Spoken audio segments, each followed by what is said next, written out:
আসসালামু আলাইকুম। আমাদের এই সংগঠন একটি ইসলামিক সংগঠন, শুধু বন্যার্তদের পাশে দাঁড়ানোই আমাদের মূল লক্ষ্য।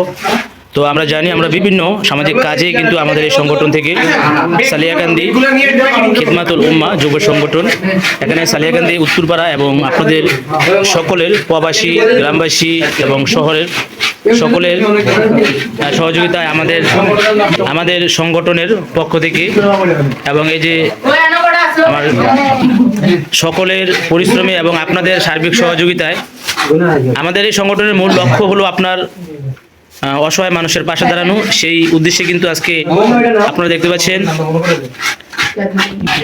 সালিয়াকান্দি খিদমাতুল উম্মাহ যুব সংগঠনের উদ্যোগে আজকে বন্যার্তদের পাশে দাঁড়ানোর লক্ষ্যে এখানে দেখতে পাচ্ছেন যে এলাকার যুবকরা সহ এবং এই সংগঠনের যারা সদস্যবৃন্দ রয়েছে ওনারা এবং আপনারা যারা নগদ অর্থ দান করেছেন, আপনাদের সকলের সার্বিক সহযোগিতায়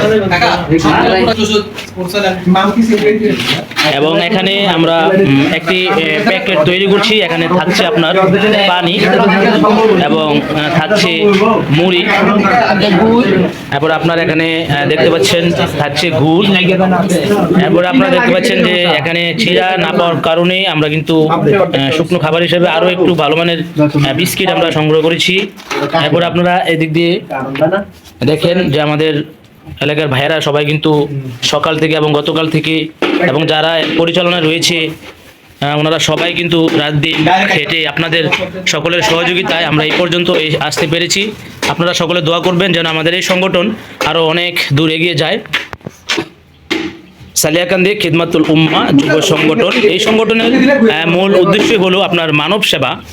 তো আপনারা দেখতে পাচ্ছেন যে আমাদের এলাকার যে যুবকরা রয়েছে এবং সিনিয়ররা রয়েছে সবাই কিন্তু আপনার অনেক কাজ করছে এবং আরও একটি সুন্দর উদ্যোগ আমাদের এই কমিটি যারা এই সংগঠন যারা পরিচালনা করছেন, আপনারা দেখতে পাচ্ছেন যে এখানে নাপা প্রত্যেকটা প্যাকেটে কিন্তু নাপা এক্সট্রা এবং নাপা ট্যাবলেট, তারপর আপনার এসএমসি রোড স্যালাইন এগুলো দেওয়া হবে। আপনারা দেখতে পাচ্ছেন যে দেখেন একজন যুবক আপনার একটা স্পিরিট না খেয়ে তারা কিন্তু এই সংগঠনে টাকাগুলো দান করেছে এবং তাদের যে নিত্য প্রয়োজনীয় যে খাবারগুলো তারা না খেয়ে কিন্তু আমাদের এই সংগঠনে দান করেছে। এবং আপনারা যে যেখান থেকে গ্রাম, প্রবাস, শহর, যেই জায়গা থেকে আমাদের এই কাজে সহযোগিতা করেছেন, আমরা দোয়া করব যে আল্লাহ পাক যেন আপনাদের সকলে এই দানকে কবুল করে। তো আপনারা সবসময় আমাদের এই সংগঠনের পাশে থাকবেন। আমাদের একটাই মূল লক্ষ্য মানব সেবা।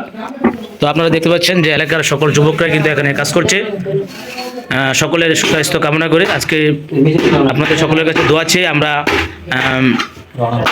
সাধুপুর গ্রামের উদ্দেশ্যে রওনা দেব। এরপর আমরা যেখানে একটু বেশি ক্ষতিগ্রস্ত দেখব আমরা চেষ্টা করব যার হাতে পৌঁছে দিতে।